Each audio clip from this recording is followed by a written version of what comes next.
The suicide rate keeps climbing. Again, a young man in Tokyo woke up this morning and made a decision that he would not wake up tomorrow. A teenage girl in Seoul opened the window of her apartment on the 34th floor and simply let go. A businessman in Osaka hanged himself in his office after his supervisor humiliated him in front of the entire department. A 16-year-old girl in Busan consumed an entire bottle of medication because she could not score a perfect 10 on an examination. These are not isolated occurrences. These are everyday statistics in nations that should be among the most prosperous and content in the entire world. Japan and South Korea, two technologically sophisticated nations, economically prosperous, culturally refined, yet simultaneously, they maintain some of the highest suicide rates among all developed countries. In Japan, approximately 22,000 individuals take their own lives every single year. Within a population of 125 million people, this translates to one person ending their life approximately every 24 minutes. In South Korea, the rate is proportionally even worse. 30,000 individuals commit suicide annually within a population of 50 million. One person every 18 minutes. To provide context, there are more deaths by suicide in Japan and South Korea than by automobile accidents. More than by homicide. More than by any cause of death except cardiovascular disease and cancer.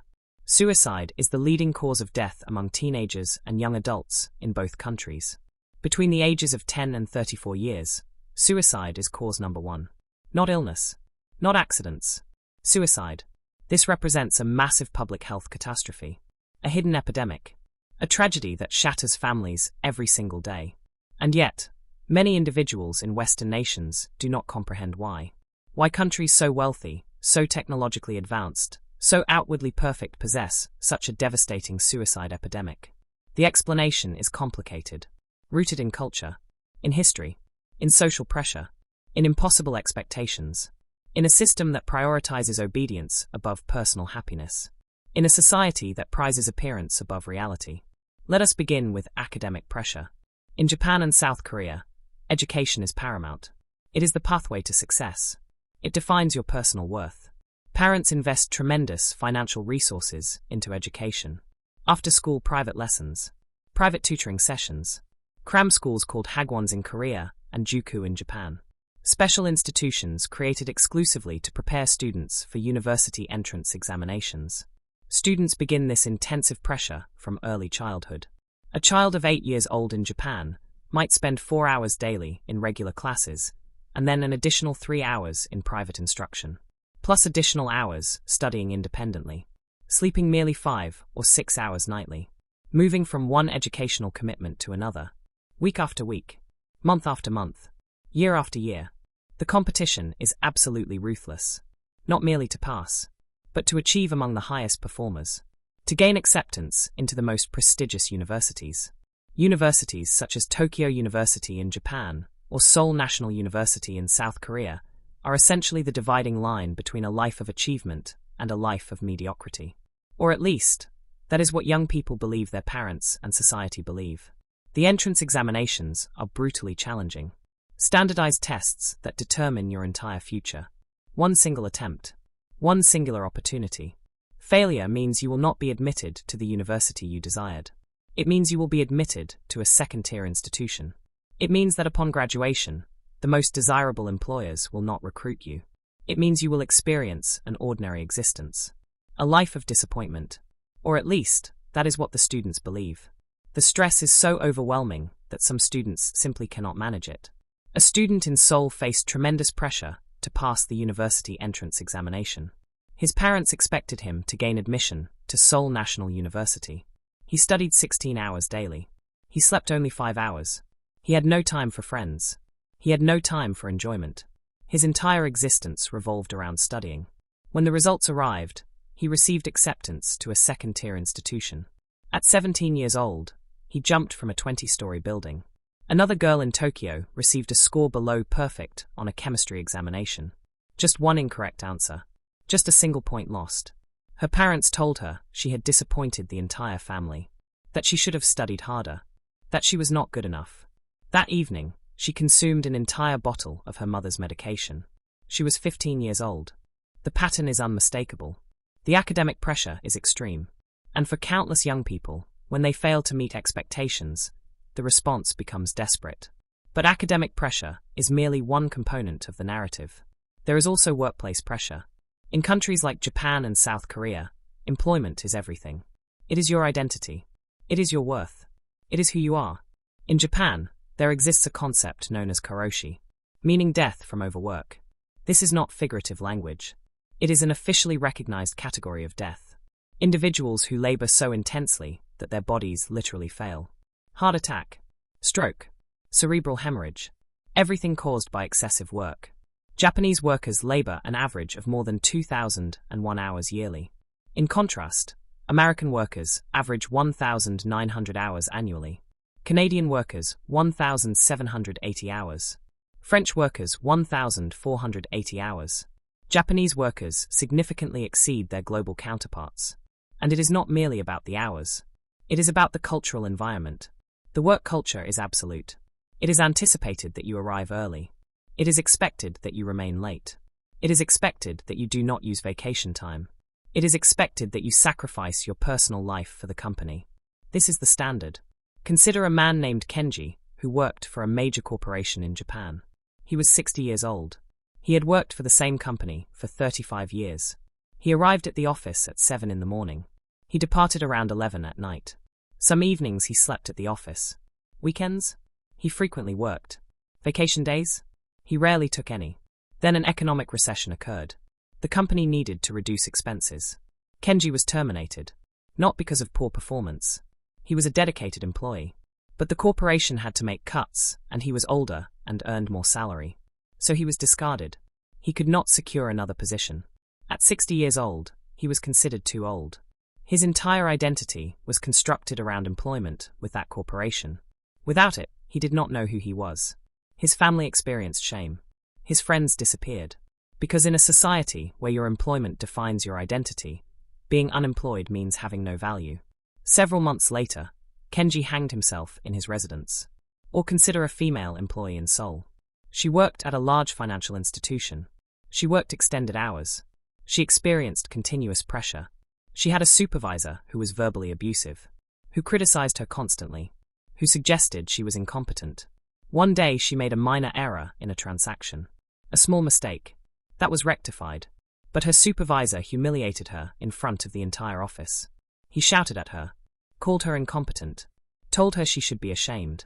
That evening, she telephoned her mother, said she could not continue, that she desired to vanish.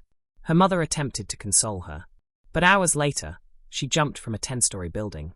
The workplace pressure is so intense that some scholars describe it as a death culture within employment. Because for many, choosing to leave work means choosing social death. It means being excluded. It means losing your position in society. And for some individuals, physical death appears preferable to social death. But another crucial factor exists. The concept of shame. The cultural understanding of shame in Japan and South Korea is fundamentally different from Western perspectives. In the West, shame is a personal emotion. You do something wrong and you experience shame. But you remain yourself. You continue to belong to society. In Japan and South Korea, shame is collective. If you do something incorrect, you do not merely experience personal shame. Your family is shamed. Your parents are shamed. Your siblings are shamed. Your community is shamed. You are not merely responsible for yourself. You are accountable for your entire family. This generates enormous psychological burden. An adolescent who commits a mistake does not merely contemplate personal failure. They reflect on how they have disappointed their mother, how they have disappointed their father, how they have disappointed their grandparents, how they have brought shame upon their entire family. A girl in Tokyo became pregnant at 17 years old. In a Western context, this would be problematic. Yet resources exist. Support is available. Solutions are possible. But in Japan, an out-of-wedlock pregnancy represents extreme shame. Not merely for the girl, for her entire family. Her parents compelled her to surrender the infant for adoption. She was sent away so her community would remain unaware. When she returned to school, rumors had already circulated. She was stigmatized. Her classmates ignored her. Her community rejected her. The shame was simply unbearable. Months later, she ended her own life. At 18 years old. Or contemplate the experience of a young man in Korea who lost his employment. He was 30 years old. He had done nothing inappropriate. The company simply went bankrupt. But in a society where your job defines your value, being jobless means being a failure. It means being a burden to your family. It means being worthless. He could not inform his parents he had lost his position. So he fabricated stories. He claimed he remained employed. He departed his residence every morning as if heading to work. He spent the days in parks and cafes. He returned in the evening and pretended he had experienced a typical workday. But the deception was unbearable. The shame was overwhelming. After 3 months, he hanged himself in his apartment. His parents discovered him only when they searched for him. Social isolation constitutes another significant component. In Japan, a concept exists called Hikikomori, meaning social withdrawal. It refers to individuals who isolate themselves socially, who cease attending school, who cease attending work, who confine themselves in their bedrooms, who do not venture outside for weeks, months, or even years. Estimates suggest more than 1 million hikikomori exist in Japan. Individuals who have literally withdrawn from society because they cannot manage the pressure. Because the fear of social rejection is so overwhelming that self-isolation becomes preferable. Many of these individuals eventually attempt suicide. Extended isolation generates severe depression. Depression generates suicidal thinking. And for many, suicide appears to be the sole means of escape. A mother in Japan discovered her 22-year-old son had confined himself to his bedroom. He had not attended university in 2 years. He had not left his room in 6 months. He simply could not manage the pressure of being perceived as a failure. She attempted to assist him. She tried encouraging him to venture outside. She attempted to obtain professional assistance. But he declined. The fear of appearing in public was so intense. The shame was so profound. After 3 years, she discovered him deceased in his bedroom. He had hanged himself while she was away grocery shopping. The accessibility to lethal methods represents another critical issue. In Japan and South Korea, over-the-counter medications are easily accessible. Pesticides are readily obtainable. Gas is available. Numerous methods exist for committing suicide, and they are surprisingly easy to access for individuals experiencing desperation. Furthermore, in both countries, public discussion about suicide frequently romanticizes death. Stories about suicides appear in films and television that, although intended as cautionary tales, end up normalizing the concept. Young people viewing these narratives begin considering suicide not as death, but as a solution, as an escape from their difficulties. Suicide contagion also represents a significant factor. When a celebrated individual takes their own life, suicide rates increase in the subsequent weeks, particularly among adolescents and young adults who identify with that person. It is as though the suicide of someone you admire grants permission to contemplate suicide as a legitimate option. In Japan, following a renowned actor's suicide in 2008, suicide rates increased by more than 30% in the following months. Thousands of individuals who probably would not have attempted suicide otherwise made the decision to take their own lives. But perhaps the most significant element is the inadequate mental health support infrastructure. In Japan and South Korea, a profound stigma surrounds mental health issues. Visiting a psychologist or psychiatrist is regarded as a sign of weakness. It is considered a disgrace to your family. Countless individuals suffer silently because acknowledging the need for assistance is unthinkable. Additionally, inadequate resources exist. Far too few psychologists and psychiatrists exist compared to population size. Waiting lists are extensive. Costs are substantial.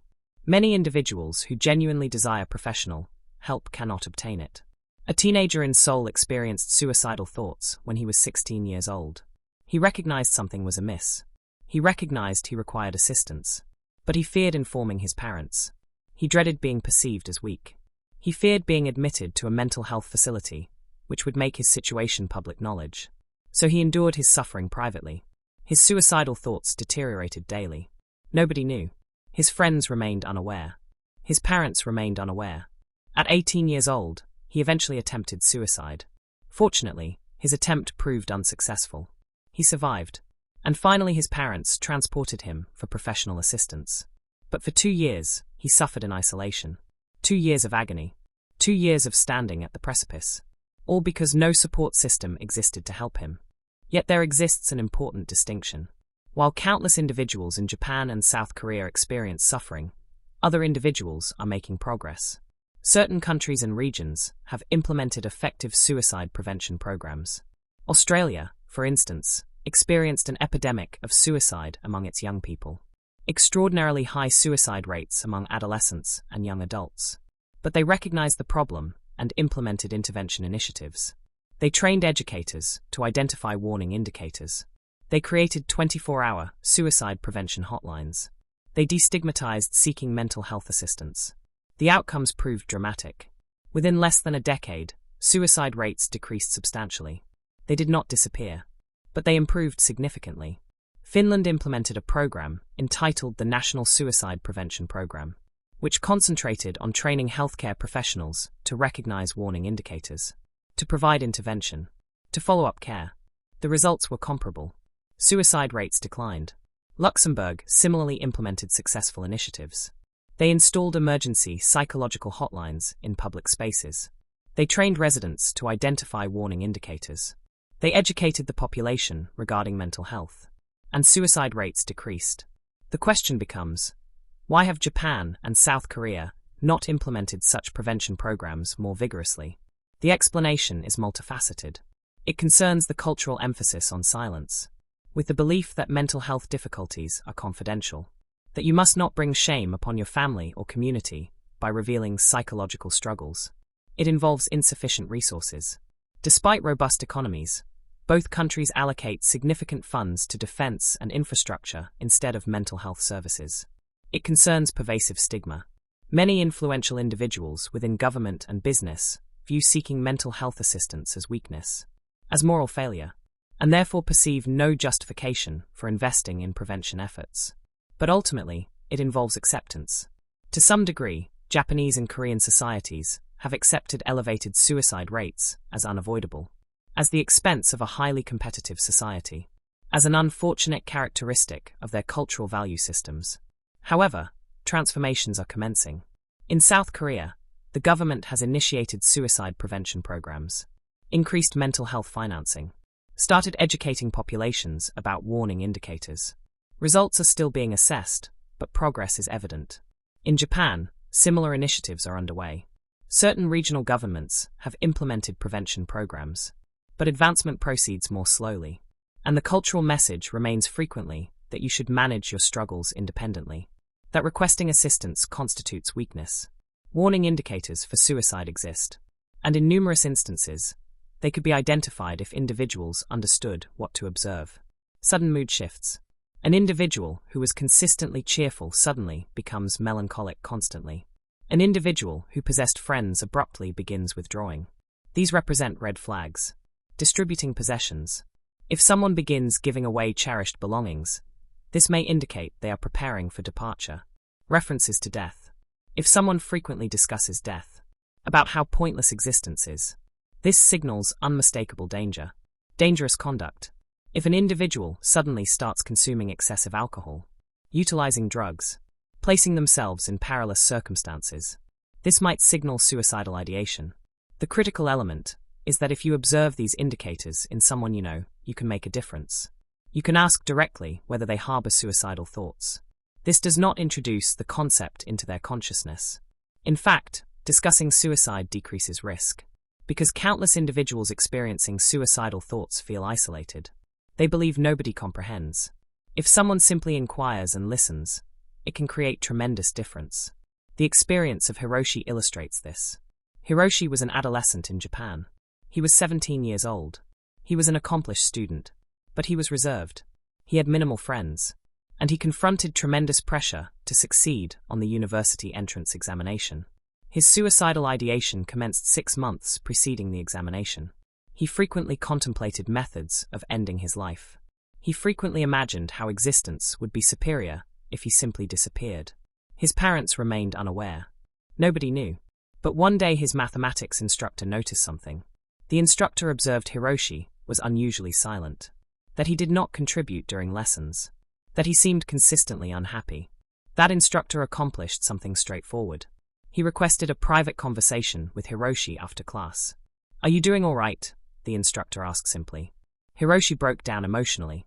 He started expressing everything concerning the stress, concerning the suicidal thoughts, concerning how he believed he was inadequate. concerning his desire to perish. That instructor listened. He withheld judgment. He did not dismiss the concerns. He simply listened. And subsequently, he facilitated Hiroshi obtaining professional assistance. Hiroshi remains alive presently. At 25 years of age. He graduated from university. He maintains employment. He has a romantic partner. He leads a meaningful existence. Because an educator invested several minutes to inquire whether he was managing well. The suicide epidemic in Japan and South Korea is genuine. And it is devastating. But it is not inevitable. Solutions exist. Programs function. What is required is determination. Determination to reshape culture. Determination to discuss mental health without embarrassment. Determination to allocate resources toward prevention. Determination to prioritize individual life above societal expectations.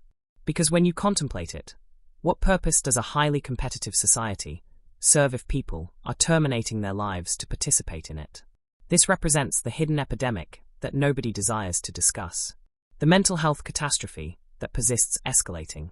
The tragedy that demolishes families daily in two of the world's most advanced nations. And unless something transforms, it will persist.